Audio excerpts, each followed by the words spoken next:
আলাইকুম সবাইকে। সবাই কেমন আছেন? আলহামদুলিল্লাহ, আল্লাহ পাকের অশেষ রহমতে অশেষ মেহেরবানিতে আমরা সবাই ভালো আছি। তো এই যে আমরা যাচ্ছি মানে রাফিয়ার ম্যামের বাসায় বিনা পয়সা দাওয়াত খেতে। রাফিয়ার আমাকে গিফট করছে, তো আমার গিফটটা না হয় বাকি থাক, যখন হয় তখন না হয় আপুকে দিব। আপুর সাথে খুব সম্পর্ক ভালো, মানে শুধু রক্তের সম্পর্ক হলে রক্তের সম্পর্ক হয় না, আপুর সাথে আত্মার সম্পর্ক। তো আমি না গেলে আপু খুব মন খারাপ করবে। তো যাচ্ছি সেই আপুর বাসায়, আর আমার সাথে আমার বাচ্চারাও যাচ্ছে। ওরা তো যাবেই, কারণ ওরা না গেলে ওদের আনন্দও হবে না, আর ওর ম্যামের অনুষ্ঠানটা পূর্ণতাও পাবে না। তো ঠিক সেরকমই আপু অনেক রিকোয়েস্ট করছে আমাকে যাওয়ার জন্য। তো যাচ্ছি দেখা করতে, চলুন সাথে আপনাদেরও নিয়ে যাই। এই যে আমার হোসেন বাবা। আব্বা আসছে কোথায়? মেমের বাসায়। আই আম্মু পেশো ঘোরো। আর এখানে আসছে রামি সাবুরি। একটু তাকাও, রামি সাবুরি একটু তাকাও। সালাম তো দর্শক। আসসালামু আলাইকুম সবাইকে। সবাই কেমন আছে?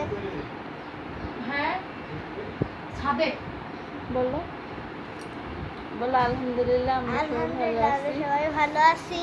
আজকে একটু মজা হবে আমার। মজা হবে? হ্যাঁ। আজকে কেন মজা হবে এটা বলো। ইস, হোসেন আবার দেখতেছে ওর আপুকে কি করা হচ্ছে। ম্যামের কি আজকে ভুলে গেছি। আমার বেবের আজকে ম্যারেজ ডে। তাই দাওয়াত খেতে এসছো? হ্যাঁ। আর এটা এটা আমার বাবাই। আমার বাবা চুপচাপ শান্তশিষ্ট। এটা হচ্ছে রাফিয়ার বান্ধবী। তোমার নাম কি? নাম বলো। সুমাইয়া। বলবো না? ওর নাম সুমাইয়া। আচ্ছা ঠিক আছে, ক্যামেরার সামনে আসতে হবে না। বলে আমরা লুকে লুকে ক্যামেরার সামনে নিয়ে আসবো, তাই না? তো আমরা আজকে সবাই মজা করতে এসেছি। ওলে বাবা, হোসেন বাবু কি করে? বোন যা করবে তাই করবে। এই যে রাফি বাবুরি বোরখা পড়ছে, ওর মেয়ের বাসায় এসে খুব খুশি। আর হোসেন বাবু কি করে? ও হচ্ছে মেয়ে সাজতে চায়, ক্লিপ দিবে বোনের মাথায়। যে বোনের ব্যাগ নিয়ে টানাটানি করতেছে, বোনের ক্লিপ দিতে চায় মাথায়, তাই না? বোনেরা যা করবে তাই করবে। তো দেখা হচ্ছে আপনাদের সাথে পরে। আসসালামু আলাইকুম সবাই কেমন সবাই কেমন আছেন? আলহামদুলিল্লাহ আল্লাহর রহমতে আমরা ভালো আছি। তো বাইরের যে অবস্থা খারাপ, বৃষ্টিতে আমি আটকে পড়লাম, স্কুলে আর যেতে পারলাম না। এখন আমি যাব হচ্ছে রামিসাকে স্কুলে নিয়ে আসতে, স্কুল থেকে। কিন্তু দেখতে পাচ্ছেন কত পরিমাণ বৃষ্টি, আর আকাশ কত জোরে ডাকতেছে। তো ভাবলাম আপনাদের সাথে কিছু একটু শেয়ার করে নিই।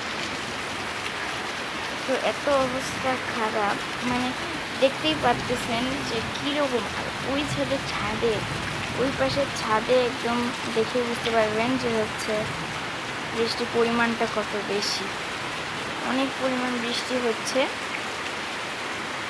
তো এই যে এদিকে হচ্ছে বাচ্চা কাচ্চাকে নিয়ে লোকজন যাচ্ছে, তো আমিও যাই, রামেশাকে নিয়ে আসি। তো দেখতে থাকুন আমাদের ভিডিও। দাওয়াত খাইছি, ম্যাডাম অনেক কিছু রান্না করছিল। রোস্ট, পোলাও, গরুর মাংস, বুটের ডাল, আর হচ্ছে ডিম ভুনা, তারপরে পটল ভাজি। এই তো খাবার অনেক মজার ছিল। দেখেন হোসেন বাবু দুষ্টামি করতেছে। ভিডিওটা দিচ্ছে আরও 2 দিন পরে, কারণ প্রচণ্ড দাঁতের ব্যথা। কালকে আবার ম্যামের সাথে ডাক্তারের কাছে গেছিলাম, দাঁতের ডাক্তারের কাছে। তো দাঁতে ইনফেকশন দেখা গেছে, মাড়ি ফুলে গেছে, দাঁতে গর্ত হয়েছে। এখন ওষুধ দিছে 5 থেকে 7 দিনের, ওষুধ খেয়ে আবার যাইতে হবে। তো আপনারা সবাই আমাদের জন্য দোয়া রাখবেন।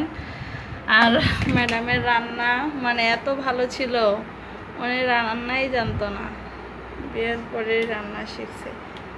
তো রাফিয়া স্কুলে রামেশা ঘুমাচ্ছে, তাই ওদেরকে আজকে আর দেখাইলাম না। তো আপনারা সবাই ভালো থাকবেন, আল্লাহ আপনাদের সকলের মনের আশা পূরণ করুক, আপনাদের সবাইকে ভালো রাখুক, এই দোয়াই রাখি। আর আমার জন্য দোয়া রাখবেন, আমার পরিবারের জন্য দোয়া রাখবেন। আল্লাহ যাতে সবাইকে ভালো রাখে, হেফাজতে রাখে, আর আমি যাতে তাড়াতাড়ি সুস্থ হয়ে যাই সেটাই দোয়া রাখবেন। ভালো থাকবেন সবাই। আল্লাহ হাফেজ, আসসালামু আলাইকুম। আর ভালো লাগলে অবশ্যই আমাদের চ্যানেলটিকে সাবস্ক্রাইব করবেন, দয়া করে লাইক দিবেন, কমেন্ট করবেন আর সাবস্ক্রাইব করবেন। আর হোসেন বাবুকে আপনাদের কেমন লাগে সেটা অবশ্যই জানাবেন। আব্বু একটা আল্লাহ হাফেজ দিয়ে দেন তো।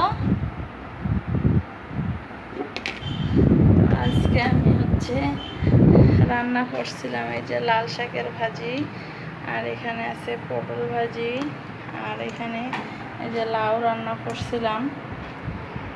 আর রাফিয়া রান্নার জন্য এই যে পিঠা ভাজা নিয়েছি, পিঠাগুলো খুব ফুলকো ফুলকো ছিল, তো এটাই আজকে রান্না ছিল।